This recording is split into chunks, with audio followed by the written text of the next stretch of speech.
Napansin mo ba? Bubuksan mo lang ang phone mo para mag-check ng isang notification, thinking it's just a minor ping in your neurocircuitry. At bago mo mamalayan, 30 minutes na ang nasayang mo sa kaka-doomscroll. Isang black hole ng algorithm na ninanakawan kang oras para sa iyong kinabukasan. Upo ka sana para sa deep work, para sa pag-angat ng buhay at pamilya mo, pero ang isip mo naglalayag sa isang libong distraksyong mental. Cloda at its finest, bubuksan mo ang laptop mo para i-execute ang task. Pero mauwi ka sa panonood ng random videos. Yung productivity mo na-hijack ng mindless consumption. Kung nangyayari ito sa iyo, kapatid, pakinggan mo ako ng mabuti. Hindi ibig sabihin nito ay may ADHD ka o failure ka. Kulang ka lang sa tamang mental architecture. In fact, mas normal ito kaysa sa inakala mo. Namumuhay tayo ngayon sa mundong punong-puno ng stimuli. Ang attention economy ay sadyang idinisenyo para busugin ang bawat sentido mo hanggang sa mawala ang talas ng iyong analytical mind. Sobrang hirap mag-focus sa isang task. Laging may notification, video, kanta, o balita na umagaw sa atensyon natin. It is constant sensory overload. Ang utak mo ay parang processor na nag-overheat dahil sa dami ng background apps na nakabukas. Ang focus natin ay nawawala. Parang tubig na tumutulo mula sa isang baldeng butas. Bawat distraction ay isang focus leak na nanakaw momentum mo para sa kinabukasan ng pamilya mo. Pero alam mo ba, ang habit ng pag-focus sa maraming bagay ng sabay-sabay ay hindi naman laging masama. Noong unang panahon, survival skill ito. This hypervigilance was the original Diskarte for human survival. Kailangan na nga ninuno natin na palaging i-scan ang paligid nila para sa mga panganib. Ang fragmented attention na ito ang naglitas sa buhay natin laban sa mga predators. It was a biological defense mechanism. Pero ngayon, sa modern world natin, sinisira tayo nito mula sa loob. Your survival instincts have become your cognitive prison. Pagod ka na bago pa masimula ang tunay na laban. Hindi lang ito kuro-kuro. This is hard science. Ayon sa mga researchers sa University of California, kailangan ng isang tao ng average na 23 minutes. 23 minutes para lang mabawi ang buong momentum at focus mo matapos ang kahit isang interruption lang. Isang notification, wasak ang flow state mo. 23 minutes. Ngayon, ay multiply mo yan sa dami ngang beses mong sinisira ang atensyon mo kaka-check ng phone o pagpapadala sa ingay ngang paligid. You are bleeding time. And you don't even know it. Pero paano kung may paraan para ihak yan? para i-reprogram ang utak mo na ignore ang distractions at i-master ang tunay na diskarte? Handa ka na ba sa Ichigo Zammai? Imagine finding that portal where the noise of the Philippines, yung ingay ng kalsada, yung notifs ng GC, they all vanish. Isang paraan para ma-immerse ng napakalalim sa isang task na parang naglalaho ang mundo sa paligid mo.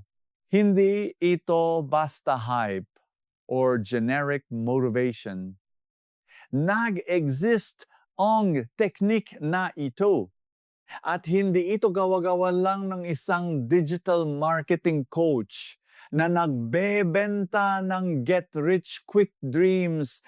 This is ancient wisdom meeting neurobiology. Ang teknik na ito ay nagmula pa sa mga Zen monasteries ng Japan. At ang panggalan nito ay Ichigo Zammai. Direct and surgical. Ang Ichigo Zammai ay ang konsepto ng paggawa ng isang bagay sa isang pagkakataon. Nang may buong atensyon yung tipong wala nang room para sa kahit anong mental leakage. It's the ultimate brain hack for extreme discipline. Napakalaki ng papel nito sa Japanese Zen Buddhism. At iyan ang pag-uusapan natin ngayon. Bago tayo mag-dive deeper sa mental architecture na ito, salute sa ating exclusive circle ang ating channel members. Your support fuels this cognitive revolution sa bawat comma at share. Binabasag natin ang noise, ang digital mediocrity sa Pilipinas. You are not just viewers. You are catalysts of high-level focus. Kayo ang pundasyon ng ating legacy dito. This isn't just a channel. It's a blueprint for the Filipino elite. Maraming salamat for being part of this history. Now, let's do a radical audit. Ano ang top focus leaking monster mo ngayon? Is it the dopamine trap of your phone, the scrolling void of social media, o ang sarili mong overthinking mind? Ay tipo mo sa baba. Accountability starts with admission. At ngayon, balik tayo sa pag-execute ng Ichigo Zammai strategy. Chapter 1. Ang kwento ni Jake. Si Jake Morrison ay 16 years old nang ma-realize niyang natatalo siya sa laban ng buhay. Hindi dahil sa kawalan ng talino, kundi dahil sa kawalan ng cognitive control. Hindi siya mediocre. Malayo dun.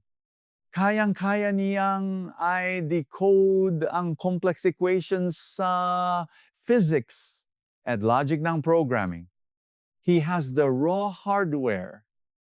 Pero ang operating system niya, locking naka-crash ang problema. Victim siya ng constant context switching. Upo siya para mag-aral at makalipas ang 3 minuto, nahigop na siya na dopamine loop na Instagram. Sound familiar? Bubuksan niya ang calculus book niya. Tapos umpisang imagine kung gano kasarapi magtrabaho sa Google.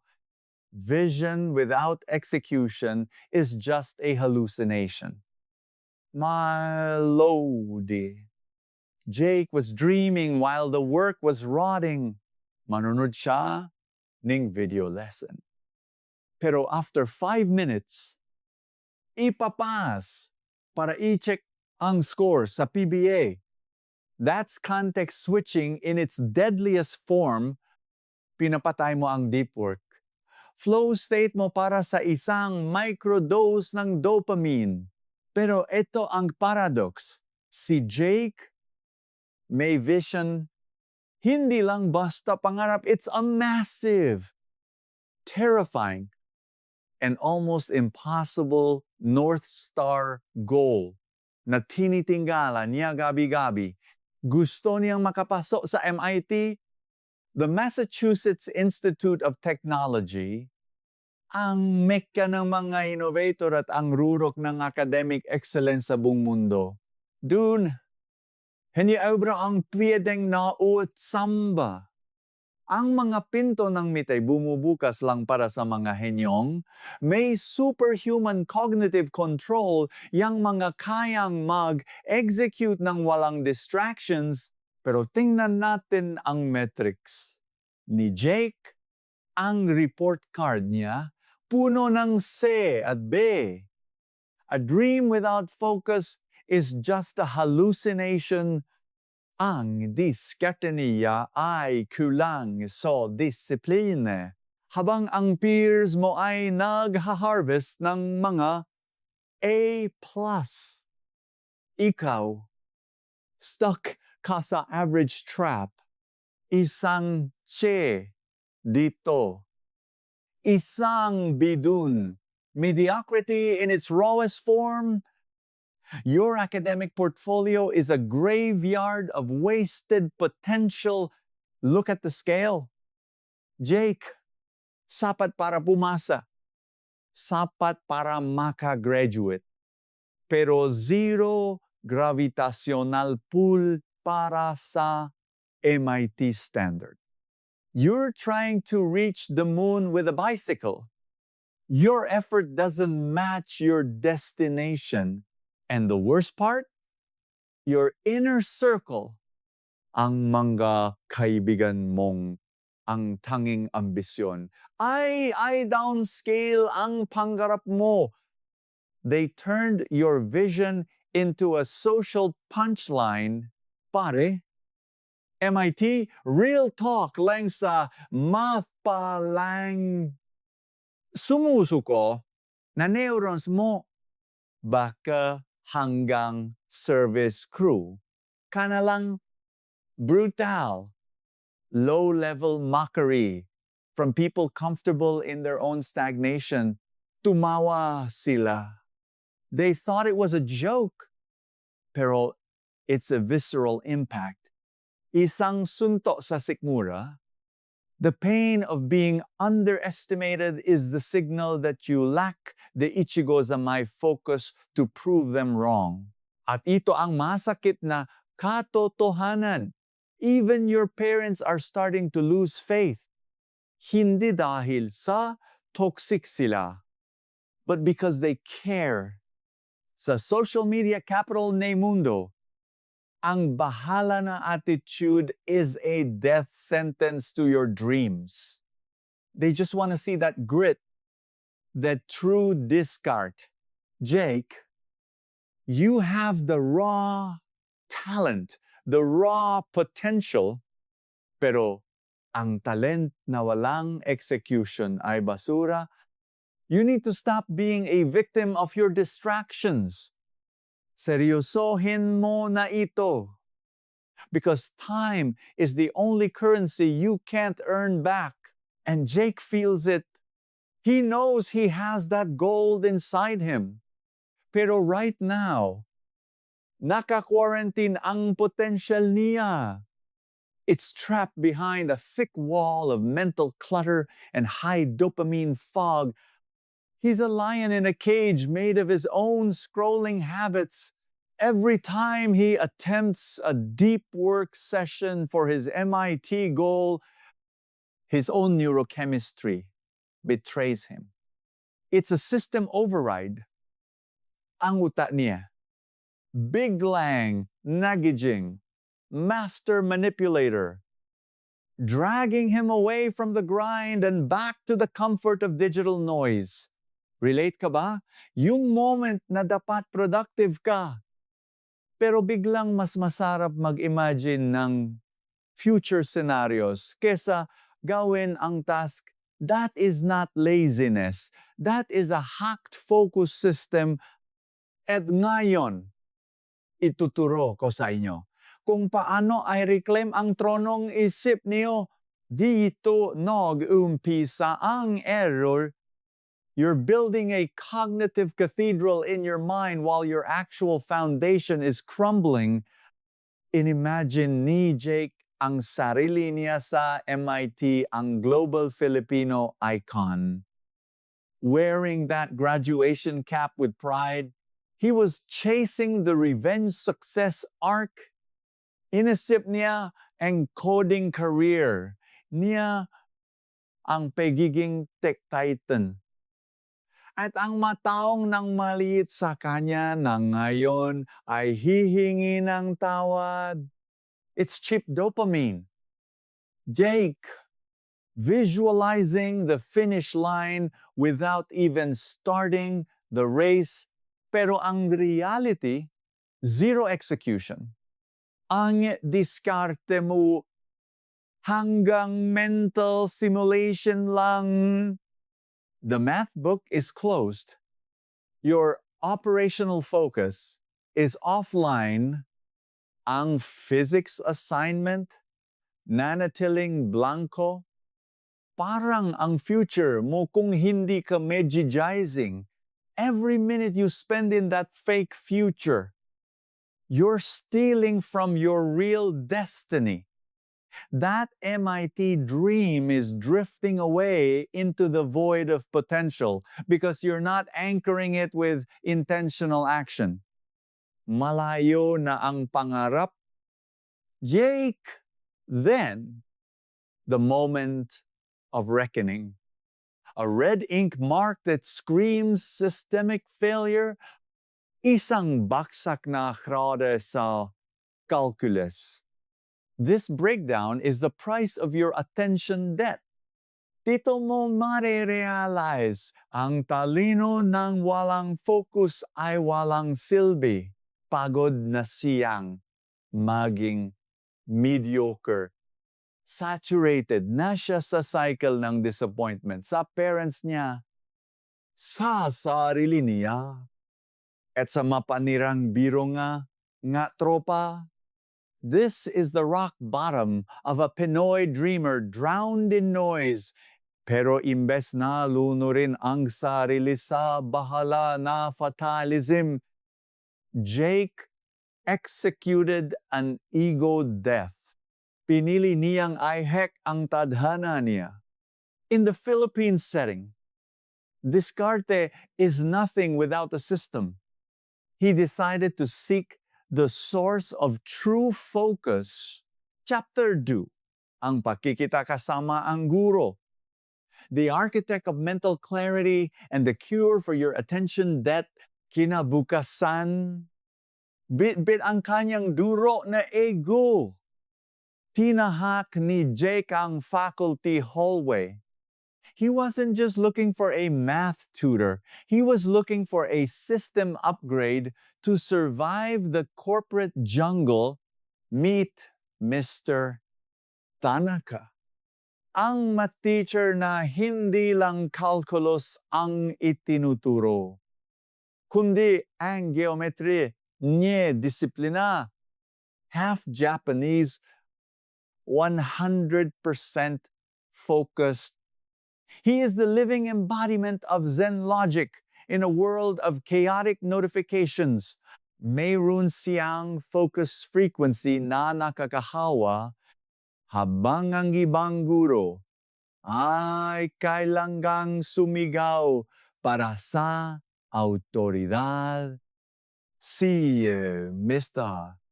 Tanaka ay titingin lang at ang ingay ng paligid ay naglalaho. It is not silence. It is absolute alignment. Sir, excuse me po, I know late na, but I need a system upgrade. Pwede po ba kayong makausap saglit? I can't afford to stay in this bahala na loop anymore. Pumasok ka! Jake, I've been expecting your reboot. Upo ka. Tell me, ano ang pumipigil sa output mo? Bakit hindi nagmamatch ang ambition mo sa execution mo? Sir, pagod na akong maging average.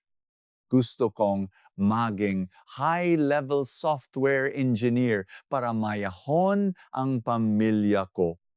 Pero parang may malware ang utak ko. I want to win, but I don't know how to sustain the drive. Ang problema, my focus is fragmented. Kapag susubukan kong mekot, biglang tatalon ang isip ko sa social media. Sa past failures, sa what ifs. My brain is running 100 tabs at once, and it's crashing my productivity.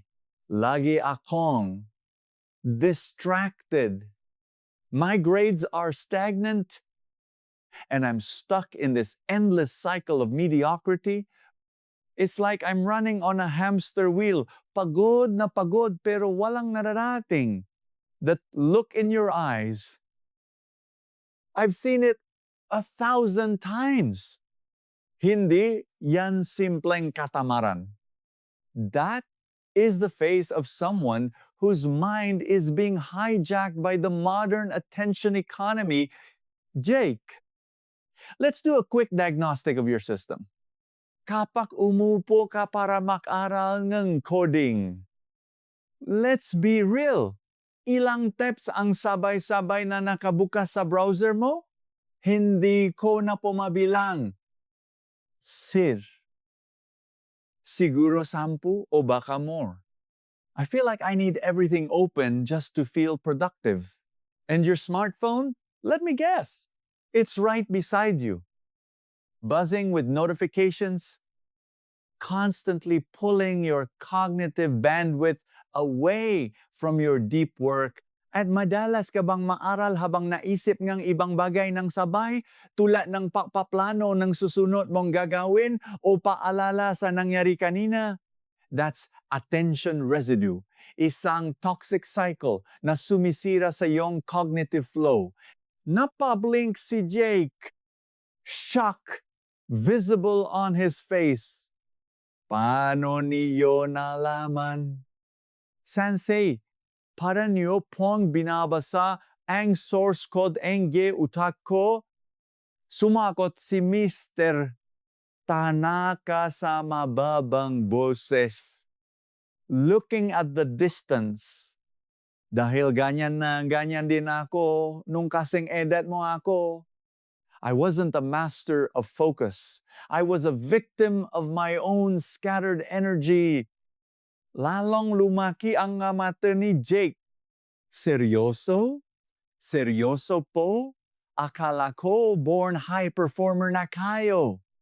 You mean this Diskarte can be learned even by someone as distracted as me? Lumaki ako sa Japan. At nung bata ako, nahirapan din akong mag-concentrate. My mind was always elsewhere, naglalakbay sa kawalan. Lacking the internal system to stay present. Hanggang sa may itinuro ang lolo ko na tuluyang, nabago sa takbo ang buhay ko. It was the ultimate hack. The real discard when your world is drowning in noise. Napatingin ng maigi si Jake. Naku curious. Ano po iyon, Sensei? Is it a productivity app or some secret mindset for the elite? May isinulat ang teacher sa isang pirasong papel at iniabot ito kay Jake. This is the blueprint for your high-performance evolution. Ichigo Zammai, tiningnan ni Jake ang papel. Litong-lito. Iki. Ano po? parang panggalan, energy restaurant. Pero ramdam ko yung bigat ng salita. Ichigo Zammai, isa itong sagradong konsepto mula sa Zen Buddhism. It means absolute immersion in a single action. No residue, no multitasking, just pure execution. Ito ang practice ng paggawa ng isang bagay sa isang pagkakataon ng may buong atensyon na para bang ikaw at ang aksyon ay isa. We're talking about total cognitive integration. Napakunot no si Jake. Wait, coach, parang magfo-focus lang sa isang bagay? Basic lang naman yan. Diba? Hindi lang ito basta pag-focus. Jake, ordinary focus is a struggle. Ichigo Zammai is a surrender. Ito ay ang pagiging isa sa ginagawa mo. No resistance, no friction kapag nag-aral ka ng math. Hindi ikaw si Jake na nag-aral ng math. Ikaw ang math. Walang separation. You become the logic. You become the flow of the numbers. Walang ikaw na nag-obserba sa taas mula sa labas. Nak-emerse ka ng buhay. When you break that barrier, the noise of the world simply vanishes. This is elite level execution. Nakikita ko sa mata mo. Jake, medyo lost in translation pa tayo. Let me simplify the high-level architecture of this concept. Naranasan mo na bang mag-grind sa MLO Valorant? Tapos paktingan mo sa clock. 3 oras na pala ang naglaho. Like magic? That's not just gaming. That's a glitch in your perception of time. Opo. Sir, minsan pati gutom at pagod, hindi ko na nararamdaman. It's like I'm inside the screen. Exactly. That is the flow state. You were so immersed that the ego dissolved. Ang Ichigo Zammai ay ang sining ng pag-trigger sa state na ito ng kusa. Imagine using that same intensity sa pag-aral o sa career mo. That is the peak level of Diskarte where the work and the worker become one unstoppable force. Kinilabutan ako dun. It makes so much sense now. Pero coach, is this just some ancient philosophy? O may resibo ba ito scientifically? I love the skepticism. That's the mark of a true achiever. Hindi ito hocus-pocus. In modern neuroscience, this is the synchronization of the prefrontal cortex. When you hit Ichigo Zammai, your brain enters a deep mindfulness state where cognitive load feels light as a feather. Science calls it flow. The Zen masters call it samadhi. Huwag kang makontento sa sipag lang. Jake, may 12 ng peer-reviewed studies na nagpapatunay na kapag ni-master mo ang focused attention, you are literally re-engineering your brain. Neuroplasticity is real. And it's your biggest leverage. Pinapalaki nito ang gray matter density sa iyong prefrontal cortex, ang command center ng iyong atensyon at logic. In a world of distractions, this is your hardware upgrade for high-level Diskarte. Tingnan mo ito. These are my personal dossiers. Dito ko pinagsama ang Ichigo Zammai at modern behavioral neuroscience. This is the bridge between ancient Zen and corporate dominance. Dali mo ito, wag mo lang basahin, integrate mo, i-apply mo sa trabaho mo, sa pag-aaral mo. Sabihin mo sa akin kapag naramdaman mo ng pagbabago sa iyong cognitive baseline. Execute now. Hawa ni Jake ang nga papel. Ramdam niya ang bigat ng bawat salita. It wasn't just paper. It was a blueprint. Alam niya. At this very moment. Tapos na ang panahong bahala na simulation begins now. Salamat. Mr.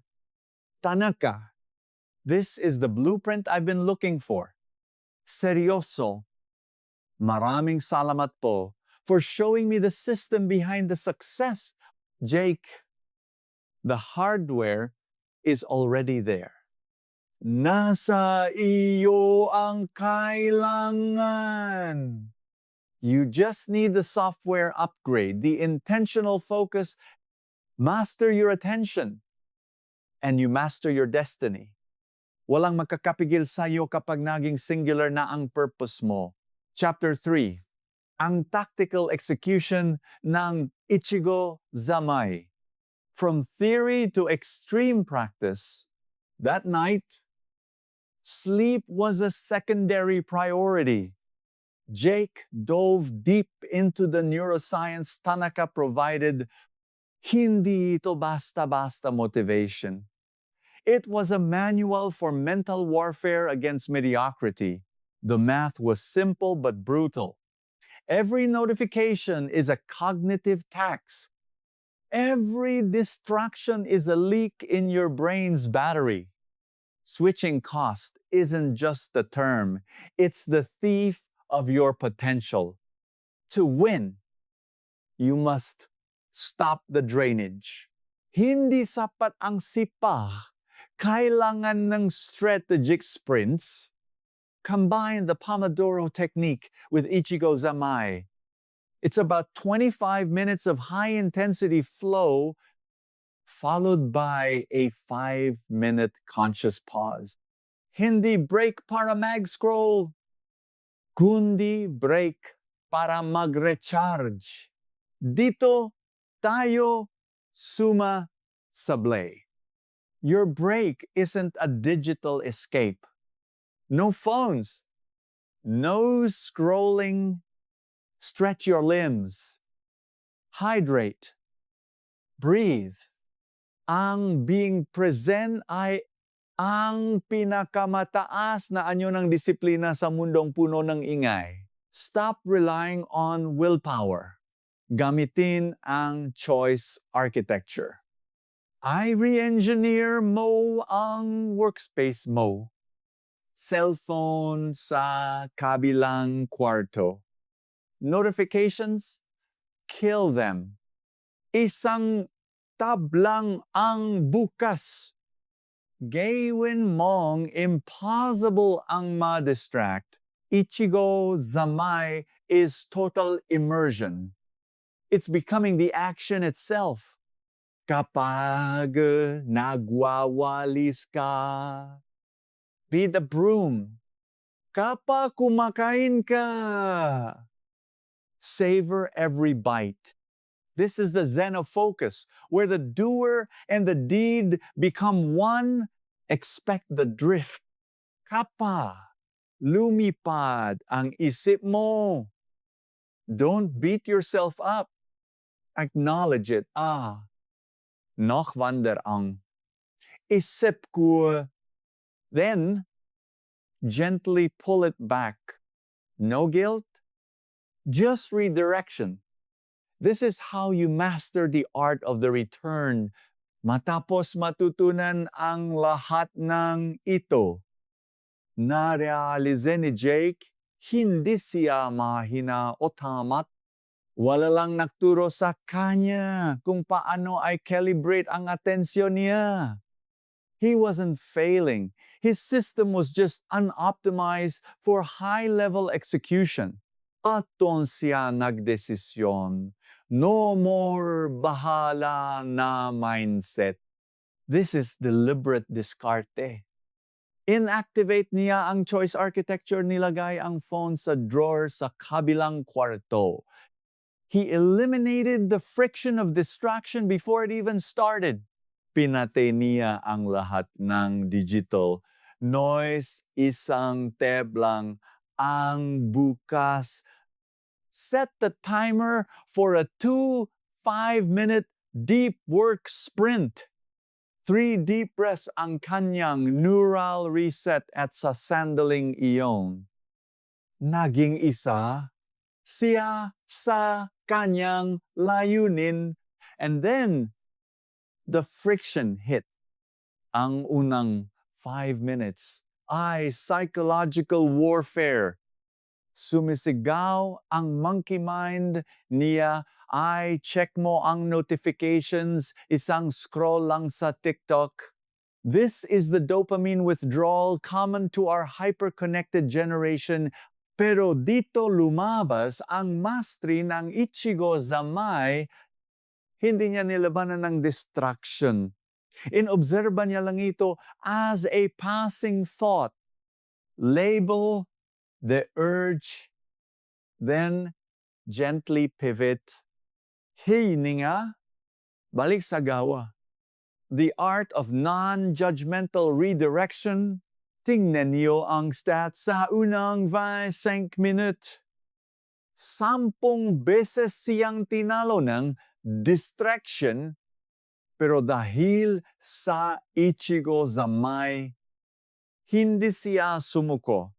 By the 3rd block, pumasok na siya sa the zone. 75 minutes passed. At mas marami siyang natapos sa isang upuan kaysa sa 7 araw na pagpapanggap na busy. Ito ang tinatawag nating extreme ROI of focus. Dito nagbago ang laro. Nakaramdam siya na surge na mental dominance. Hindi na ito bahala na fatalism. Ito ay deliberate diskarte. Sa unang pagkakataon, naramdaman ni J na hindi siya biktima ng algorithm. Siya na ang master architect ng sarili niyang tadhana. In-apply niya ang protocol sa bawat segundo ng buhay niya. Kapag kumakain, walang scrolling lasap ang bawat subo. Kapag naglalakad, ramdam ang bawat hakbang. Pinatay niya ang autopilot mode na sumisira sa bansa natin bilang social media capital. He stopped existing and started living with precision. Jake, wala ka ng time sa amin, sabi ng mga tropa niya. Pero ngumiti lang siya. Deep inside, alam niya ang opportunity cost. Habang ang iba ay busy sa panandaliang ingay. Pinibuild ni Jake ang kanyang imperyo. Ang tunay na diskarte ay ang lakas ng loop na piliin ang kinabukasan mo kaysa sa validation ng iba. Dumating ang math test. 0 ka ba? Pure focus. Hindi siya si Jake na takot sa numero. Siya ang mathematics na nire-resolve ang sarili nito. Every formula, every solution, dumadaloy na parang tubig. This is not just a test. This is the manifestation of a rewired brain. Nang ibalik ang test, nag-freeze, Si Jake, nakakuha siya ng A+. Hindi ito coincidence. Malodi. Ito ay proof ng cognitive dominance. Tumingin si Mr. Tanaka mula sa kabilang dulong kwarto at ngumiti. Alam ni Jake ang peak performance state na ito. Simula pa lang ito ng kanyang global takeover, chapter 4. Ang pag-akyat patungong myth. Dito natin i-separate ang mga average sa mga elite. Ang pag-hack ng future ay hindi para sa mahihina ang loob. Ang mga sumunod na buwan ay pure execution asa physics, asa chemistry, asa programming. Shocked ang magulang niya. Feeling nila nanalo sila sa loto. Pero sabi ni Jake, hindi ito milagro. Ito ay neural recalibration. Natuto lang akong mag-focus gamit ang Ichigo Zammai. Dito naintindihan ni Jake ang ultimate secret. Ang disiplina ay hindi tungkol sa willpower. Willpower is a finite resource. Ang tunay na diskarte ay systems design.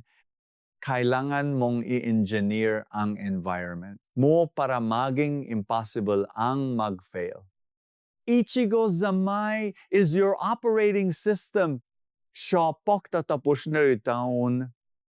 Ang final move. Jake clicks send on his MIT application.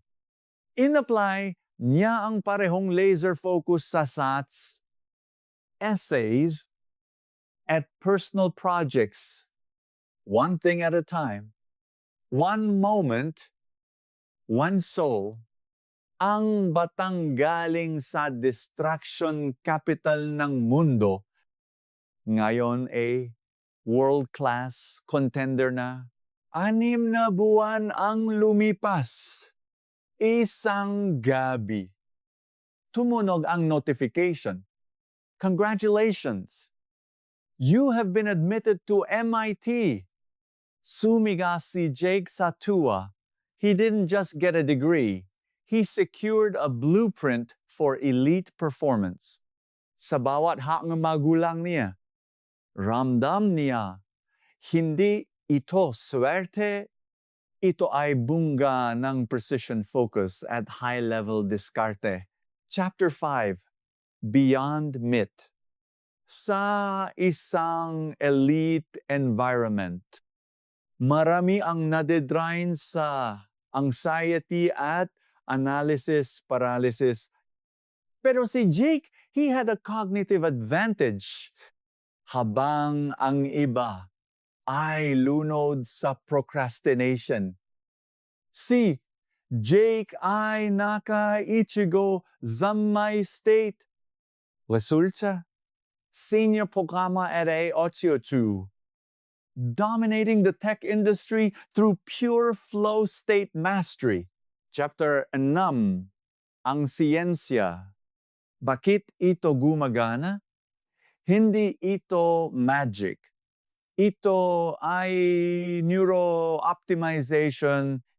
According to studies from Harvard and Stanford, intense mindfulness decreases the activity of the default mode network by 40%. Literal mong pinapatay ang distraction center ng utak mo para gumawa ng information superhighways. Your brain becomes a high-performance machine. Ang pinakamatinding secret ng Ichigo Zammai ay hindi lang productivity. It's about escaping the matrix of modern distraction. Kapag present ka, bawat sandali ay nagiging vivid, mas masarap ang pagkain. mas malalim ang koneksyon sa tao. This is the ultimate life hack. You're not just surviving. You are truly, deeply alive. Ang success ay hindi nasusukat sa habang ng oras, kundi sa intensity ng attention. Isang bagay, isang pagkakatao, buong pagkatao. Ganyan mo babaguhin ang laro mula sa bahala na patungo sa world-class mastery. Be present, be elite, mag-subscribe na at i-level up ang iyong focus. Makita tayo sa susunod na video.